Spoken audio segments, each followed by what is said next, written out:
There are some specific hospital here in Kenya. Some specific hospital, mtu wenyu akilazwa huko, hata kama kwa hali maututi, mnajua atatoka. There are some specific hospitals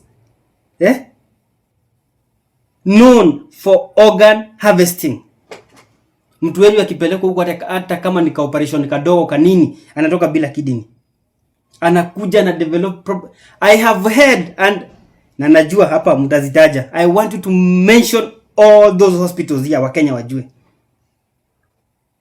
Unapeleka mtu wenyu akilala huko, ukipeleka mtoto ama nini hata akiwa mgonjwa atoki. Wengine wanapeleka watoto wanaenda kujifungulia huko hospitali, mtoto either abadilishwe apatiwe mtoto wa msichana ama mtoto akufe. And you know all those hospitals. And can you expose the roads in that hospital? What you went through that specific hospital? Iweke hapa. The Rogue Hospital. Weka zote hapa na usiogope. Hizo na najua mtazitaja zote. I know you people will mention them here. And don't be afraid even if it's to mention the doctor who was mwenye alikuwa involved. Don't.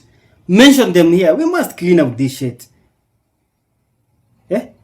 Ati mtu anakuja, I have seen very unajua I've seen a trend. Mtu anakuja out of nowhere, umepanda naye matatu ama umepatana naye mahali amekuwa friendly, ni msichana, pengine wewe ni kijana, kwanza maneno ya kazi. Wengine wanakuambilia kazi, unaenda, wengine rafiki yangu a friend of a friend ametolewa nini from an office hapa. Amefanywa nini organ harvesting. Kuitwa na rafiki hapo sijui kuja uanze kazi sijui nini what is happening? Mtu mnakutana naye kwa matatu amekuwa friendly kidogo she just wants you to have tea, coffee date with him. Na ni mama anakuambia sijui ya dugu hata vitu ja muomba anakuambia na anaharakisha. Mmekutana naye mmeongea naye unajua unakaa saa zingine umekaa kwa matatu hivi. Umetulia umekaa na mtu ataongea. Mtu anakupea story nafanyaga sijui nafanyaga kwa banka. I have seen a lot of shit. What is happening? What is your experience? Sema hapa Wakenya wajue. If you have been diagnosed in this country, I'm sorry to break it down to you, but you might have to seek a second opinion. As a matter of fact, the middle class who think they're safe because you don't go to Kenyatta, you go to the high-end hospitals, and you think because your insurance is comprehensive, you're safe from the system, the healthcare system in this country. I'm breaking you out of that little bubble because you won't believe the lessons I've learned this week, and I've been through your entire chain of high-end hospitals in a span of about 4 days. About 3 days back, I get a phone call. My mother is in distress. She's at the hospital. She says, can you get here? I dropped everything and I was at a client site busy strategizing for their brand. I rushed to this hospital. My sister is in tears. I'm like, what is going on? They tell me the doctor, I've told her she's losing her baby. She's about a number of weeks pregnant, right? She's losing her child. I asked what is going on. The doctor says that based on their scans and the ultrasound and everything, the baby has breached the membrane. So they're bulging membrane. So the baby has breached the cervix or something, which means the legs are like hanging outside of the sac that is supposed to contain the baby. Now this is dangerous because she might get an infection. So the best way to keep the mother safe is to get rid of the child, or we might lose both of them at the end of it. Remember, this was someone who was normal. She just came in for ultrasound so that my mother can see her child in the ultrasound, only for this hospital, this high-end hospital, to take this situation, do their tests, do their scans, give their conclusion from their high-end doctors that this is a situation of emergency and they have to induce her so that she can naturally miscarry, to keep her safe so that in the future she can get pregnant again. Remember, they're treating this as a matter of emergency, so they're saying we have to do this immediately. We buy some time, we tell them, can you do this at least in the morning so that she gets to spend some time with her child at night and say goodbye. They say fine, we're going to do it at 6 a.m. in the morning. 6 a.m. in the morning. So we spend the night until 6 a.m. in the morning. The entire time my sister is unconsolable. She's in tears, she's in panic, she's crying and everything. Now morning comes, our last born joins us in the hospital, and our last born is like God sent, because this boy says, wait, you guys are gonna take the opinion as the final answer? Are you serious? And he puts his foot down and says, they're not doing this. No, you were healthy when you walked in here. Ebu, hold on. So suddenly we are like, wait, maybe we should seek a second opinion. So my sister rings a doctor back in Germany. The doctor says, send me those results, all those tests and scans and everything, send all that. So we send all that. The doctors on the other side sit in a small committee, and they're looking at these scans and these results, and they call us back and they say, this is not a reason for somebody to lose their child. Remember, these guys are already pressuring us. We're running out of time. Doctors on the other side of the world are saying, no, this is not a reason to lose a child. From these scans, this is something that simply needs like a McDonald's stitch. It's called a McDonald's stitch or something to hold the baby. But other than that, there's no need to lose the baby. We tell these guys the information we are getting from our doctors on the other side. What do? They bring in their own extra doctor down here, and still they give us the same conclusion. And now they're making this thing an emergency thing. They're even calling a counselor to talk my sister through the normalizing the fact that she's about to lose a child, so that mentally she can accept it. I want you guys to picture what's going on here. So since they're insisting on going on with the procedure, we say, you know what, we'd rather then airlift her back to Germany, because she was just here on a vacation. So the agreement from the family, we say, let her be airlifted back to Germany. So we communicate to our insurance. Our insurance are game. They coordinate with Amref. Amref is also game. We can airlift you back, right? Now these guys have to write a medical report to our insurance so that this entire process is done. Here is where now things even went haywire. These guys send a medical report to the insurance on the other side. Remember, we don't know the communication they're doing with the insurance. Her doctor on the other side now calls us alarmed. What has happened within a few span of hours? You're like, what do you mean? They're like the medical report these guys have sent to the insurance is completely different from what you guys sent us. We're like, what is the medical report saying? These guys have falsified the medical reports. They've exaggerated everything. They're even saying she's bleeding, she's in critical conditions.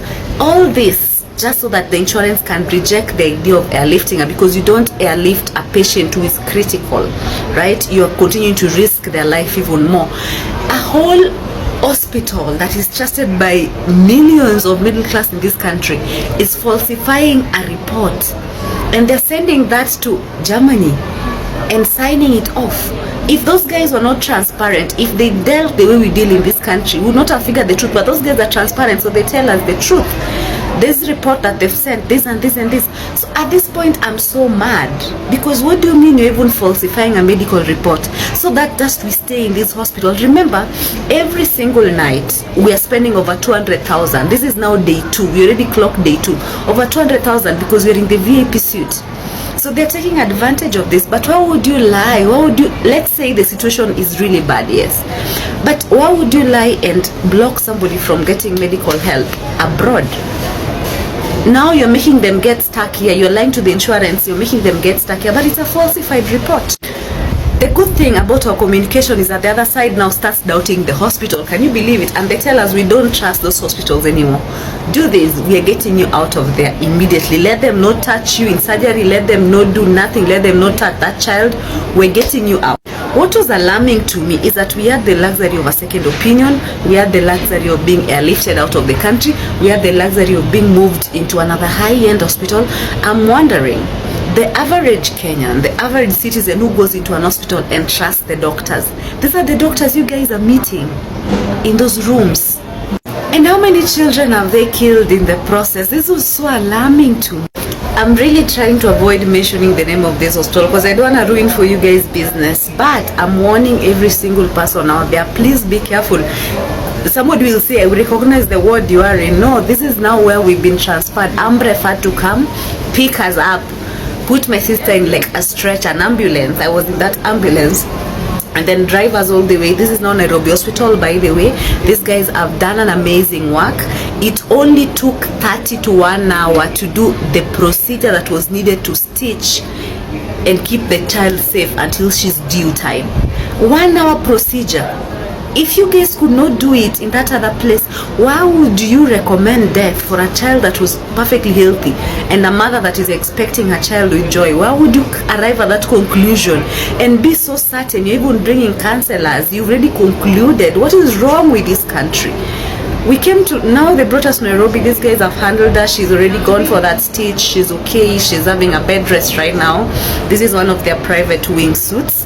And it's incredible how this other side are, and I want to give them their props because they deserve the shout out. These guys are doing something beautiful that I've not seen in most hospitals. So for example, they notice every time I'm here, I notice when they're bringing for my sister her food, they also bring my food. Can you believe it? They feed also my mom when she's around.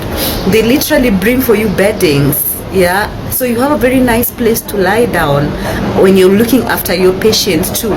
The small things make a difference in a healthcare system. Can we please wake up? The system in this country is crazy. If those are the diagnoses you guys are taking to be truth, if that is what your doctor is telling you and you're believing, if you're taking the first opinion without consulting a second opinion, second, if you're not asking for the coordination between the hospital and your insurance, what is going on there? And third, I realized that even insurances down here want to give you the cheap option.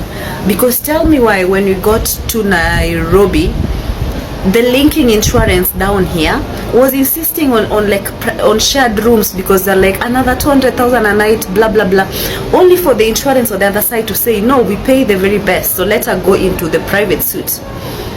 So even our insurance are minimizers. The system is used to that. The system is shocked when you say, no, I want the presidential suit. My insurance can take care of it. Because maybe it's from outside. We need to wake up, guys. This is sad. Really sad. Welcome to my Team Sprinkle. How come some Jagundwa Nairobi Hospital? Let me plug you all. You guys should go there, definitely. Go hang around. They actually even have a Java, so you can go grab something to drink. And well, the doctors, the people who are coming to see their people, you will find something. Definitely. Just be mindful of the parking. I don't understand why the parking is so expensive. I've been here for 2 hours and I'm paying 2 hours and some minutes, and I'm paying 150. So imagine you have a patient, you have to stay here the whole day. How much are you going to be paying?